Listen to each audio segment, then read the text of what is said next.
நடிகர் விஜய் வந்து பார்த்தீங்கன்னா, கல்வி விருது வழங்கும் விழா 2 கட்டமா இந்த வாட்டி பண்ணியிருந்தாரு.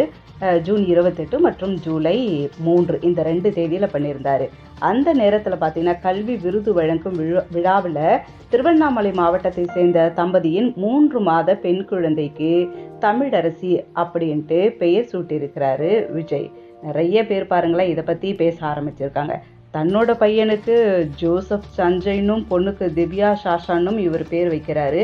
ஆனா வந்து இன்னைக்கு அரசியலுக்குள்ள வந்ததுக்கு அப்புறம் பார்த்தீங்கன்னா, அவர் பெண் குழந்தைக்கு தமிழரசி அப்படின்ட்டு தமிழ்ல பேர் வச்சிருக்கிறாரு. அவரோட பிள்ளைங்களுக்குலாம் ஸ்டைலா மாடர்னா பேர் வச்சிருக்கிறாங்க இப்படின்ட்டு நெறைய பேர் பேச ஆரம்பிச்சிருக்கிறாங்க.